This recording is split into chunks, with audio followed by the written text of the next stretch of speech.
నమస్తే, మీ senior journalist Derangula Krishnaiah. ఈరోజు ప్రధాన అంశం పోలీసులు ఇక లాఠీలు దులుపు. పోలీసులు అంటే ఎందుకు అలుసు? ఇకపై పోలీసుల మీద దురుసుగా ప్రవర్తిస్తే నాన్ బైలబుల్ కేసులా అనే అంశంపై విశ్లేషణ.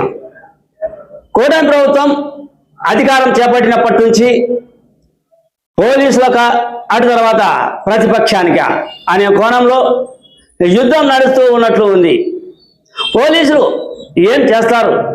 వాళ్ళ అధికారం, వాళ్ళు ప్రజలకు సేవలు అందించాల్సిందే. శాంతి భద్రతల విషయంలో వాళ్ళు దూకుడు పెంచాల్సిందే.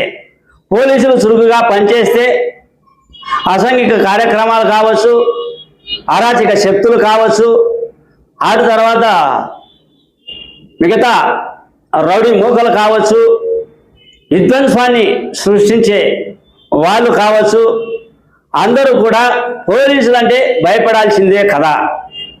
ఇక పోలీసులు అంటే ఇటీవల కాలంలో కూటమి ప్రభుత్వం వచ్చినప్పటి నుంచి ఎందుకు అలుసు అయ్యారు? అది రౌడీ మూకల విషయం కావచ్చు, ముఖ్యంగా ప్రతిపక్ష రాజకీయ పార్టీ నాయకులకు, కార్యకర్తలకు ఎందుకు ఈ కూటమి ప్రభుత్వం వచ్చిన తర్వాత పోలీసులు అలుసు అవుతూ ఉన్నారు? పోలీసులపైనే ఎందుకు వైసీపీ నాయకులు, కార్యకర్తలు తిరగబడుతూ ఉన్నారు? ఇది పులివెందుల నుంచి మొత్తం ఆంధ్రప్రదేశ్ అంతా నడుస్తున్న తతంగమని చెప్పవచ్చు.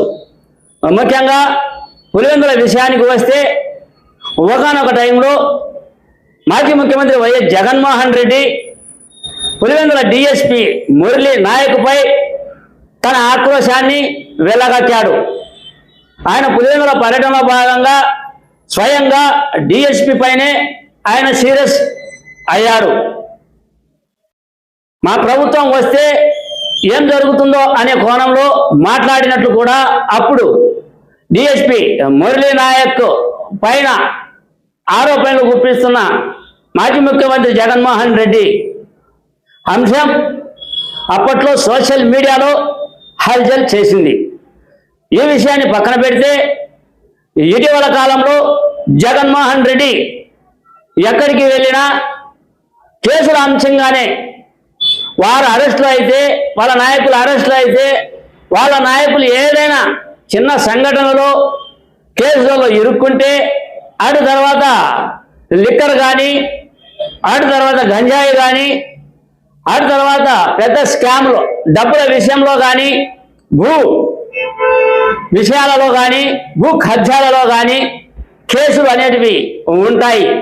ఇటీవల కాలంలో కూటమి ప్రభుత్వం వచ్చిన తర్వాత గతంలో చేసిన అరాచకాలు, గతంలో చేసిన దౌర్జన్యాలు, గతంలో చేసిన భూ కబ్జాలు, గతంలో చేసిన లిక్కర్ అంశాలు అన్నీ కూడా కూపి లాగడంతో ఒక్కొక్కరు బయటపడుతూ ఉన్నారు.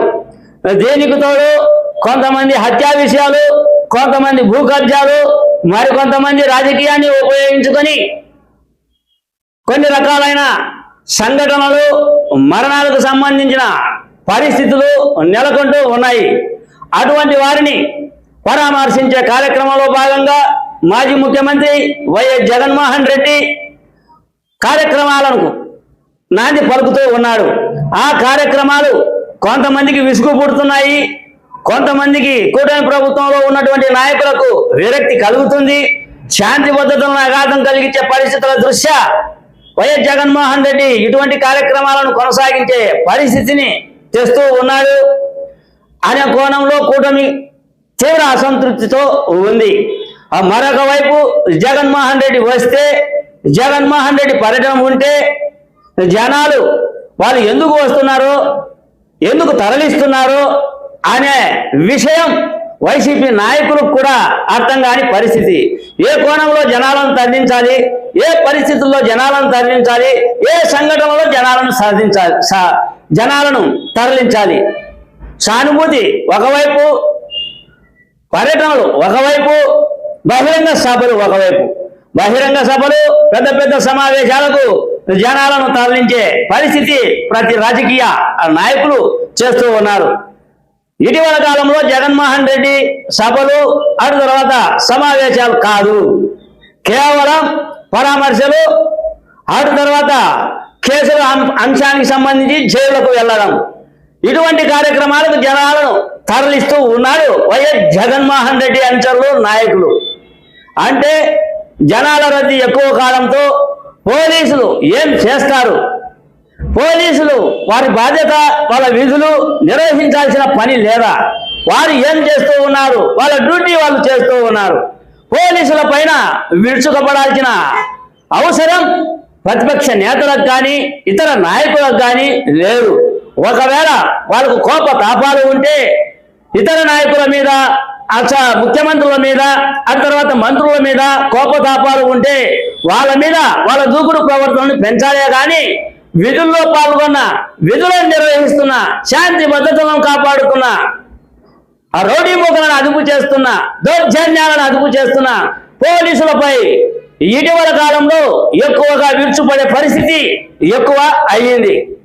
ముఖ్యంగా అంబటి రాంబాబు నుంచి అటు తర్వాత కడప జిల్లా నాయకుల వరకు, పులివెందుల మాజీ సీఎం, పులివెందుల ఎమ్మెల్యే వరకు ఇటీవల కాలంలో పోలీసులపై దురుసు ప్రవర్తన చేయడం, పోలీసులను తోసేయడం, పోలీసుల మీద చెయ్యి వేసుకోవడం, పోలీసుల మీద దౌర్జన్యాలకు దిగడం, పోలీసుల మీద బూతులు పాల్వం ఎత్తడం, ఈ విధమైన సంఘటనలు జరుగుతూ ఉన్నందువలన కూటమి ప్రభుత్వానికి విసుగెక్కిందో విసుగు చెందిందో తెలియదు. కానీ నిన్న జరిగిన శ్రీకాకుళం సంఘటన విషయంలో మాజీ ముఖ్యమంత్రి జగన్మోహన్ రెడ్డి ఒక జైలు అంశంగా పరామర్శించే భాగంగా అక్కడికి వెళ్ళాడు. విపరీతమైన జనాలను తరలించారు. ఆ జనాలను సర్దుబాటు చేయాలి, శాంతి భద్రతలు కాపాడాలి, ఆ జనాల మధ్య శాంతిని ఏర్పాటు చేయాలి, ఈ విధులన్నీ నిర్వహించాలి పోలీసులు. ఒక మహిళా ఎస్ఐపై దురుసుగా ప్రవర్తించడం, ఇది వైఎస్ జగన్మోహన్ రెడ్డికి, ఆయన పార్టీకి చాలా చెడ్డ పేరు తెస్తున్నట్లు తెలుస్తూ ఉంది. ఇది సోషల్ మీడియాలో ఒక మహిళా ఎస్ఐపై శ్రీకాకుళంలో దురుసుగా ప్రవర్తించే సంఘటన దాదాపు మీడియా ఖండిస్తూ ఉంది. అందులో భాగంగా కూటమి ప్రభుత్వం అధికారులు, పోలీస్ పై అధికారులు చాలా సీరియస్గా ఉన్నట్లు తెలుస్తూ ఉంది. ఆ మహిళా ఎస్ఐపై ఎవరైతే దురుసుగా ప్రవర్తించారో వాళ్ళ మీద నాన్ బెయిలబుల్ కేసు నమోదు చేయాలని సూచించినట్టు పై అధికారులు తెలుస్తూ ఉంది. ఈ విధమైన పరిస్థితులు కొనసాగుతూ ఉన్నాయి. అంటే ఇక కట్టడి చేయకుంటే లాఠీలు పోలీసులు అరాచక శక్తులపై లాఠీలు దులపకుంటే ఇక పోలీసులు అలుసు అవుతారు అనే ఉద్దేశంతోనే పోలీసులపై దురుసుగా ప్రవర్తిస్తే నాన్ బెయిలబుల్ కేసులు తప్పవు అనే దిశ వైపు కూటమి ప్రభుత్వం వెళ్తుందా అనే ప్రశ్న కూడా మానదు. ఏది ఏమైనప్పటికీ శాంతి భద్రతలు ఆంధ్రప్రదేశ్ రాష్ట్రంలో కాపాడాల్సిన పరిస్థితి ముఖ్యంగా పోలీసులకు, ఆడు తర్వాత ప్రభుత్వాలకు ఉంటుంది. దీన్ని దృష్టిలో ఉంచుకొని శాంతి భద్రతలు లోపం వాటిల్లకుండా ఎవరైనా ఎటువంటి కార్యక్రమాలైనా చేసుకోవచ్చు, ఏ రాజకీయ పార్టీలు అయినా. కానీ ఇప్పుడు జరుగుతున్న రాజకీయ స్థితిగతులు, తారుమారు రాజకీయ స్థితిగతులు జరుగుతూ ఉన్నాయి. పోలీసులకు, రాజకీయ నాయకులకు, అధికార పార్టీకి, ప్రతిపక్ష నేతలకు, కార్యకర్తలకు పోలీసుల పరిస్థితి ఆంధ్రప్రదేశ్లో దారుణంగా తయారు అయ్యే పరిస్థితి ఉందా అన్నదే నా ఈ చిన్న వీడియో. మీ సీనియర్ జర్నలిస్ట్ దేరంగల కృష్ణయ్య.